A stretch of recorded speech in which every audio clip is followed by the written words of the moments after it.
There are 20 minutes missing from Elvis Presley's death timeline that nobody talks about. 20 minutes between when Ginger Alden claims she found him and when the paramedics arrived. But security footage from that day shows someone entering and leaving Graceland during those exact 20 minutes, someone who was supposed to be 1,000 miles away. The figure in the footage moves with military precision, carries a briefcase that glows under infrared cameras, and uses a key code that had been deactivated 3 months earlier. But here's what makes this impossible. The timestamp on the security footage shows August 16, 1977 to 10 p.m., but according to every official report, Elvis wasn't found until 2:30 p.m. Someone was in that bathroom 20 minutes before Ginger. Alden claims to have made her discovery. The truth is hidden in classified government files that won't be declassified until 2047. And when you see the evidence that's been buried for 46 years, you'll understand why Elvis Presley's death was never about an overdose or heart failure. It was about extraction. Because those missing 20 minutes weren't just a gap in the timeline, they were the most successful witness protection operation in American history. And if you're paying attention to the details, the inconsistencies, and the people who died trying to tell this story, you already know why this investigation has cost 7 people their lives. The paramedic who responded to Elvis's emergency call that day noticed something that made him question everything he thought he knew about death. August 16, 1977, 2:56 p.m. Charlie Crosby had been working Memphis emergency services for 12 years when he arrived at Graceland's front gate. The call had come in at 2:33 p.m., reporting an unconscious male in the master bathroom. Standard procedure, nothing unusual. But what Charlie found when he entered that bathroom defied everything he understood about cardiac arrest. Elvis Presley was lying on his back in front of the toilet, his arms positioned at perfect 90-degree angles to his body. His face was turned exactly 45 degrees to the left, and his legs were straight, with his feet pointing directly toward the door. The positioning was too precise, too calculated for someone who had suffered a sudden cardiac event. Charlie had responded to hundreds of heart attack calls, and victims never fell into geometrically perfect positions. They collapsed wherever they were, in whatever position gravity and circumstance dictated. But Elvis looked like he had been arranged by someone with obsessive attention to detail. The room temperature was exactly 68 degrees Fahrenheit. Despite the August heat outside and the fact that Graceland's air conditioning had been broken for 3 days, someone had been cooling that bathroom artificially, using equipment that left no visible trace but required industrial-grade refrigeration technology that didn't exist in consumer form in 1977. When Charlie checked for vital signs, his medical monitor detected something that made him question his own equipment. The readings showed that Elvis's body temperature was 947 degrees, which was consistent with someone who had been dead for approximately 45 minutes. But rigor mortis hadn't begun, and the body showed no signs of livor mortis, the pooling of blood that occurs in the lowest parts of a body after death. Charlie had never seen a corpse that was cold but showed no other signs of decomposition. He tried to get a pulse reading, but his equipment kept malfunctioning. The heart monitor would show a flat line for 3 seconds, then suddenly spike to show normal cardiac activity, then return to flat line. It was as if Elvis's body couldn't decide whether it was alive or dead. "I need to ask you some questions," Charlie said to Ginger Alden, who was standing in the doorway wearing a white robe. "What time did you find him?" Ginger's response was immediate and precise.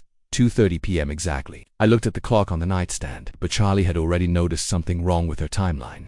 The 911 call had been logged at 2:33 p.m., but phone records showed that the call had actually originated at 2:28 p.m. There was a 5-minute discrepancy between when the call was made and when it was officially recorded. More disturbing was the fact that Ginger claimed to have found Elvis at 2:30 p.m., but she had somehow managed to make a call that was recorded at 2:28 p.m. Either Ginger had found Elvis before she claimed to, or someone else had made the 911 call. "Miss Alden, I need to verify the timeline," Charlie said. "Can you walk me through exactly what you did after finding him?" Ginger's account was detailed and consistent, but it contained impossible elements. She claimed to have immediately checked for a pulse, then run to the bedroom phone to call 911. But phone records showed that the call had been made from the bathroom phone, not the bedroom phone. She claimed to have performed CPR while waiting for paramedics, but Elvis's body showed no signs of chest compressions or rescue breathing.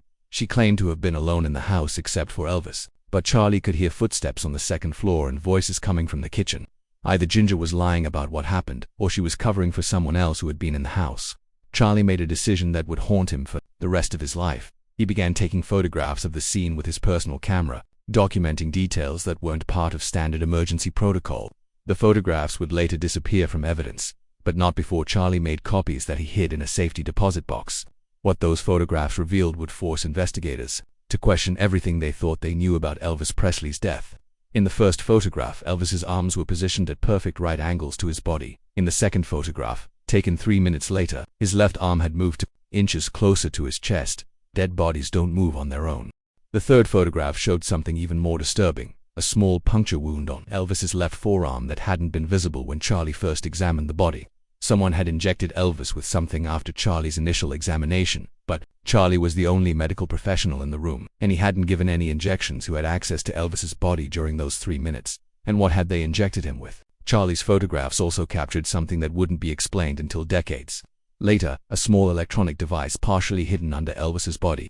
The device was roughly the size of a cigarette pack, had no visible brand markings, and emitted a faint green light that was only visible under certain camera angles. In 1977, no consumer electronics existed that matched the device's description, but military intelligence would later identify it as a biometric monitoring system that wouldn't be developed for classified government use until 1983. Someone had been monitoring Elvis's vital signs using technology from the future. Dr. Nick arrived at Graceland at 3:15 p.m., 19 minutes after the paramedics. His behavior immediately struck Charlie as inconsistent with someone responding to a medical emergency. Instead of rushing to examine Elvis, Dr. Nick spent 5 minutes in quiet conversation with someone Charlie couldn't see clearly. The conversation took place in the hallway, away from the bathroom, and involved the exchange of a manila envelope. When Dr. Nick finally entered the bathroom, his first action wasn't to check Elvis's condition. His first action was to remove the mysterious electronic device from under Elvis's body. The device disappeared into Dr. Nick's medical bag, and Charlie never saw it again. "How long has he been like this?" Dr. Nick asked, though he was looking at his watch rather than examining Elvis. "We estimate about 45 minutes, Charlie replied, "but there are some unusual circumstances." Dr. Nick's expression sharpened. "What kind of unusual circumstances?"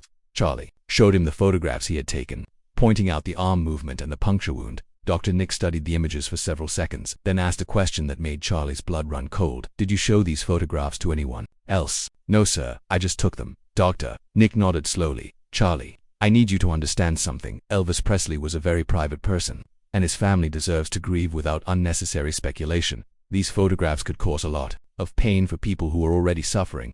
The request was reasonable, but the way Dr. Nick was looking at the photograph suggested something more serious than family privacy. "Doctor, I think there might be evidence of foul play here," Charlie said carefully. "The positioning, the temperature, the equipment readings, nothing adds up." Dr. Nick's response would change Charlie's life forever. "Charlie, Elvis died of cardiac arrest brought on by his prescription drug use. That's what the autopsy will show. That's what the death certificate will say. And that's what you'll report in your incident log. But what about the inconsistencies?" Dr. Nick stepped closer, his voice dropping to a whisper. "There are no inconsistencies. Elvis was found at 2:30 p.m. by his girlfriend, who immediately called 911. He was pronounced dead at 3:30 p.m. due to cardiac arrest. That's the official timeline, and it's the only timeline that protects everyone involved." Charlie realized that Dr. Nick wasn't just suggesting a cover-up. He was threatening him. "What happens if I report what I actually observed?" Dr. Nick's smile was cold. "Then you'll discover that your medical certification can be revoked very quickly for filing false reports. And your family will discover that Memphis can be a dangerous city for people who don't understand the importance of discretion." Charlie made copies of his photographs that night, but he never filed an official report about the inconsistencies he had observed.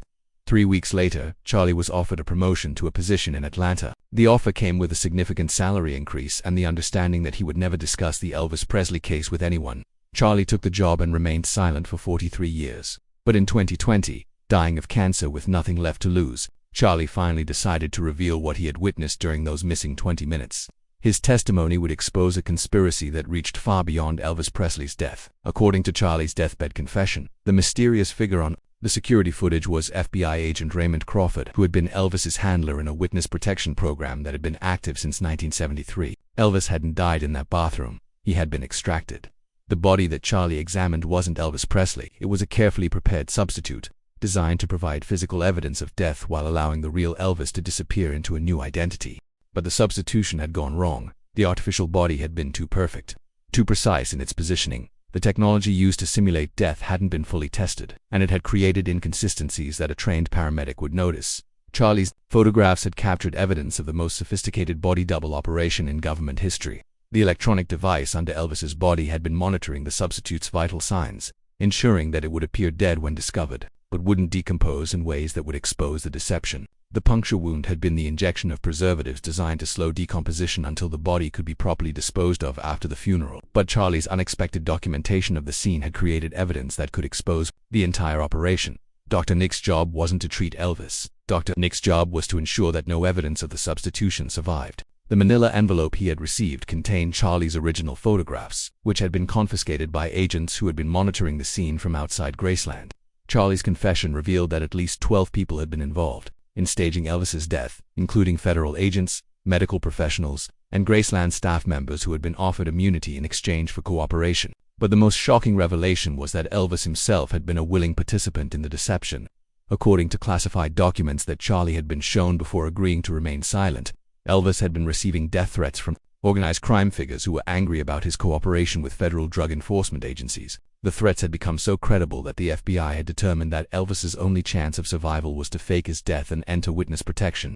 The plan had been in development for 4 years before it was finally implemented on August 16, 1977. Ginger Alden's role in the operation had been to provide a civilian witness who could testify to finding Elvis's body without knowing she was actually discovering a substitute. But Ginger had been told about the operation in advance, and her testimony had been carefully scripted to support the official timeline. The missing 20 minutes had been the extraction period, during which the real Elvis had been removed from Graceland and the substitute body had been positioned in the bathroom. Charlie's confession provided specific details about Elvis's extraction. A helicopter had landed on the Graceland property at 2:10 p.m.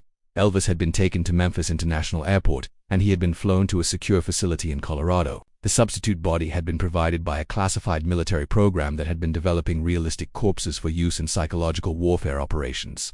The technology was so advanced that the substitute could have fooled medical examiners if they hadn't been instructed to limit their examination to specific areas. But Charlie's photographs had captured evidence that the substitute wasn't entirely human.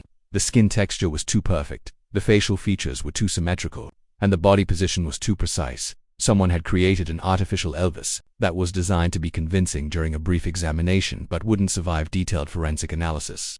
The real autopsy had been performed on the substitute body, which had been filled with drugs and medical conditions that would support the official cause of death. But traces of the artificial materials used in the substitute's construction had been found during the examination, and these traces had been classified as national security information. The coroner who performed the autopsy had been instructed to ignore any evidence that suggested the body wasn't human. Charlie's confession also revealed that he had been contacted by other government operatives over the years, agents who had provided him with additional information about Elvis's fate. According to these sources, Elvis had lived in witness protection for 18 years after his supposed death, assuming a new identity and living quietly in small towns across the American West. He had been allowed to maintain limited contact with his daughter Lisa Marie, who had been told about the operation when she turned 18. But in 1995, Elvis had been diagnosed with a terminal illness, and the decision had been made to allow him to die naturally rather than stage another elaborate deception. The real Elvis Presley had died on November 14, 1995, in a government medical facility in Utah, surrounded by federal agents who had become his friends during 18 years of protection. His body had been cremated, and his ashes had been scattered in a location that remains classified. Charlie's confession provided coordinates for the Utah facility, names of the agents who had guarded Elvis, and documentation of the medical treatment Elvis had received during his final years.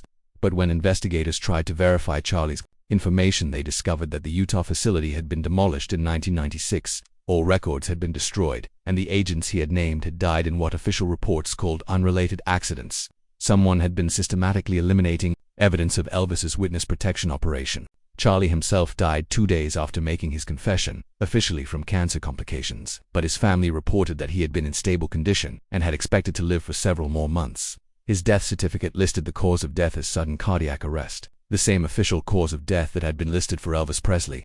The similarities weren't coincidental. Charlie's confession had triggered a cleanup operation designed to eliminate anyone who knew the truth about Elvis's fate. But Charlie had anticipated this possibility, and he had taken steps to ensure that his evidence would survive even if he didn't. In addition to his photographs, Charlie had recorded audio testimony, made copies of documents, and created a detailed timeline of the August 16, 1977 operation. All of this evidence had been stored in multiple locations, with instructions that it should be released if Charlie died unexpectedly. The evidence was released in 2021, 44 years after Elvis's supposed death. What it revealed was a conspiracy that reached far beyond one celebrity's staged death. The witness protection operation that had saved Elvis was part of a larger program designed to extract valuable assets from situations where their continued existence posed risks to national security. Over the past 50 years, dozens of celebrities, politicians, and business leaders had been killed and relocated when their knowledge or testimony became too dangerous to leave unprotected. The program had been so successful that it had become a standard tool for managing threats to classified information. But the Elvis operation had been unique in its complexity and its duration. No other extraction had required 18 years of protection, and no other case had involved such extensive public interest and scrutiny. The success of the Elvis operation had proved that even the most famous person in the world could be made to disappear if the operation was properly planned and executed. But it had also revealed the dangers of using advanced technology and artificial bodies in operations that would be subject to medical examination. The substitute body that had been used in Elvis's case had been too perfect, too obviously artificial. When examined by trained medical professionals, future operations would use more realistic substitutes, but they would also be limited to cases where detailed medical examination was unlikely. The Elvis operation had been a proof of concept for technologies and techniques that would be used in dozens of subsequent cases, but it had also been a warning about the risks of staging deaths that involved too many witnesses and too much physical evidence. The missing 20 minutes from Elvis's death timeline had been the most critical period in the operation, and they had nearly been the period that exposed the entire conspiracy. If Charlie Crosby had been less skilled, less observant, or less willing to be silenced, the Elvis operation could have been exposed in 1977, but Charlie's silence had protected not just Elvis's secret, but the secrets of dozens of other people who had been extracted from dangerous situations over the past 50 years. The program continues today, using more advanced technology and more sophisticated techniques, but the basic principle remains the same. When someone becomes too dangerous to leave alive, but too valuable to allow to die, they are extracted and relocated. The missing 20 minutes from Elvis Presley's death timeline weren't just a gap in the record, they were evidence of humanity's first successful attempt to defeat death itself. And if you've been paying attention to the details, the inconsistencies, and the people who have died trying to tell this story, you already understand why this investigation has been classified for nearly 50 years. Because Elvis Presley didn't die on August 16, 1977. He graduated, and the program that saved him is still active, still extracting valuable assets, still defeating death for people whose survival serves purposes that transcend individual existence. But some secrets are too dangerous to reveal completely, and some truths are too powerful to let live. The missing 20 minutes were just the beginning. And if you're curious enough to keep investigating, if you're persistent enough to keep asking questions, if you're brave enough to keep searching for the truth, then you need to understand something very important. The program doesn't just extract people who are in danger, it also extracts people who ask too many questions. And Charlie Crosby learned that lesson too late.